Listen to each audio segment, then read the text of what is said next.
नमस्कार, मैं हूँ आपका दोस्त विजय विद्रोही। आप मुझसे जुड़ चुके हैं, इसके लिए आप सबका तहे दिल से शुक्रिया।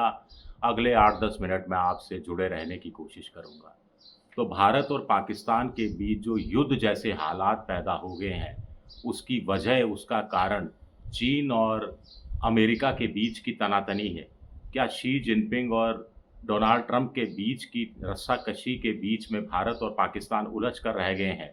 और क्या भारत और पाकिस्तान के बीच स्थिति सामान्य करने में बड़ी भूमिका शी जिनपिंग और ट्रंप की ही रहने वाली है?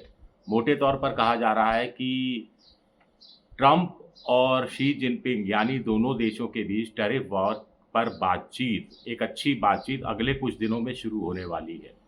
और अगले कुछ दिनों में भारत और पाकिस्तान के बीच जो एस्केलेशन है वो डी एस्केलेट कर जाएगा, यानी तनाव कम हो जाएगा। आप कहेंगे कि कैसे? देखिए, ट्रंप साहब ने तो साफ-साफ इशारा भी कर दिया है। ट्रंप का एक बड़ा दिलचस्प जो उन्होंने पत्रकारों से बातचीत की, वो छपा है अखबारों में। मैं आपको वो पढ़कर सुनाता हूँ हिंदी में। ओह! ये सब कुछ बहुत भयावह है। मेरी पोज़ीशन ये है कि मैं दोनों के साथ हूँ। मैं दोनों को अच्छी तरह से जानता हूँ और मैं चाहता हूँ कि दोनों साथ मिलकर काम करें। दोनों से मतलब भारत और पाकिस्तान। मैं चाहता हूँ कि अब दोनों बंद करें जो तनाव फैला हुआ है, और मुझे पूरी उम्मीद है कि अब ये तनाव बंद हो जाएगा। ये दोनों देश टिट फॉर टैट के लिए गए हैं, यानी पहले पहलगाम पर हमला हुआ तो भारत ने 9 ठिकानों पर हमला किया, फिर पाकिस्तान ने कुछ जगह मिसाइलें हिंदुस्तान के शहरों पर छोड़ने की कोशिश की, तो भारत ने प्रत्युत्तर के अंदर डिफेंस सिस्टम उड़ा दिया, लाहौर का और मुल्तान का एयर डिफेंस सिस्टम, और जवाब दिया। तो ये टिट-टैट का दौर चल रहा है, ये जल्द ही खत्म हो जाएगा। मैं दोनों देशों को जानता हूँ और दोनों देशों से मेरे संबंध बहुत अच्छे हैं। और मैं चाहता हूँ कि ये ख़त्म हो। अगर मैं कोई मदद कर सका, तो मैं इसके लिए सहर्ष अपने आप को वहाँ देखूँगा। मध्यस्थता की बात नहीं कर रहे ट्रंप, लेकिन ये बात कर रहे हैं। अब कुछ लोग चीन को लेकर कुछ कह रहे हैं। कुछ लोगों का चीन का कहना है कि चीन अ, हिंद महासागर में अपनी उपस्थिति बनाए रखना चाहता है। भारत इसकी राह में एक रोड़ा है। चीन लद्दाख की सीमा हो, चाहे अरुणाचल प्रदेश हो, उसमें वो बीच-बीच में जो सीमा से मतलब लाइन ऑफ एक्चुअल कंट्रोल हो या एलओसी हो, बीच-बीच में तनाव पैदा करता रहता है। और भारत अगर पाकिस्तान से उलझता है, तो चीन को एक मौका मिलता है, एक सहूलियत मिलती है कि भारत लंबे समय तक उलझता रहे पाकिस्तान से इसी तरह, और चीन अपना काम लद्दाख में और अरुणाचल प्रदेश में और बीच के कुछ जगह पर करता रहे।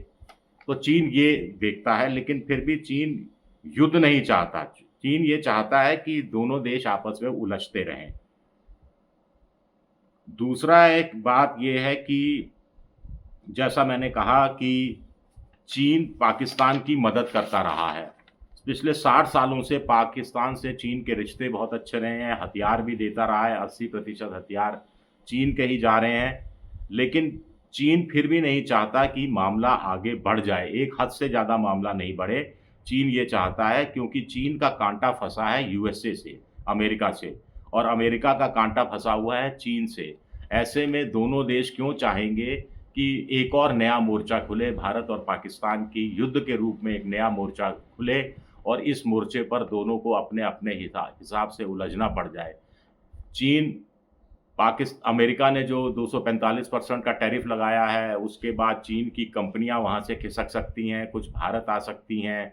चीन इस आशंका से, इस डर से डरा हुआ है, भले ही ऊपर से वो बोल्ड फेस शो कर रहा हो। ट्रंप ने जो टैरिफ 245% लगा दिया, ट्रंप को भी मालूम है कि भारी गलती हो गई है, कुछ ना कुछ बीच का रास्ता निकालना पड़ेगा। लेकिन वो चाहता है कि चीन से बातचीत हो, ढंग से बातचीत हो, चीन थोड़ा झुके, और फिर किसी अंजाम तक, किसी नतीजे पर, किसी समझौते तक पहुँचा जा सके। तो ऐसे में दोनों देश कतई नहीं चाहते कि भारत और पाकिस्तान के बीच एक लड़ाई का मोर्चा खुल जाए, जो खामख़ा उनके गले की हड्डी बन जाए, गले की फांस बन जाए। तो ऐसे में स्वाभाविक है कि दोनों देश भी नहीं चाहते कि एक हद से ज़्यादा चीज़ें आगे बढ़े। 3 और देश हैं, इसमें पुतिन की भूमिका भी है। कुछ लोग कहते हैं कि चीन अगर जनरल मुनीर से ऊँची आवाज़ में थोड़ा गरज कर बोलेगा कि बहुत हो चुका अब कोई कुछ काम आगे कुछ करने की ज़रूरत नहीं है, तो जनरल मुनीर थोड़ा ना-नुकुर करेंगे, शहबाज शरीफ थोड़ा ना-नुकुर करेंगे, थोड़ा कहेंगे बॉस थोड़ा हमारे हिस्से भी तो कुछ आना चाहिए, कोई श्रेय तो हमें मिलना चाहिए, हम अपनी जनता को क्या मुँह दिखाएँगे। तो ये एक सौदेबाज़ी हो सकती है, उसके बाद चीन की बात पाकिस्तान मान सकता है, उसको मानना ही पड़ेगा। क्योंकि चीन के कोई बहुत व्यापारिक रिश्ते भी पाकिस्तान के साथ रहे हैं, वो इकोनॉमिक कॉरिडोर भी खोला हुआ है और काराकोरम का वो इस्तेमाल करता रहा है राजमार्ग का और इसके अलावा जो पाकिस्तान अधिकृत कश्मीर का बलातिस्तान वाला हिस्सा है, गिलगित वाला हिस्सा, वहाँ पर बाँध भी बहुत बनाए हैं चीन ने और ये इन सब पर पानी फिर जाए चीन कतई ये नहीं चाहता है। तो एक बड़ी बात ये है, पुतिन भी अगर चीन से कहेंगे कि नहीं अब बहुत हुआ अब ख़त्म करो, तो चीन पुतिन की बात भी मानेंगे। तो ये 3 बड़े नेता हो गए जो भारत-पाकिस्तान युद्ध को जल्द समाप्त करने की दिशा में सार्थक कदम उठा सकते हैं और सार्थक बयान देते हुए नज़र भी आ रहे हैं। सबसे बड़ी बात है, ख़ास तौर से ट्रंप और पुतिन तो साफ-साफ नज़र भी आ रहे हैं। इसके अलावा 3 देश और हैं। 3 ऐसे अरब देश हैं ये, जिनका पाकिस्तान और भारत दोनों से बहुत अच्छे दोस्ताना ताल्लुकात रहे हैं और दोनों पाकिस्तान और भारत की अहमियत को समझते हैं। ये तीनों देश जो हैं, ये भी एक बड़ी भूमिका निभा सकते हैं। इसमें 2 देशों ने तो भूमिका निभानी शुरू भी कर दी है।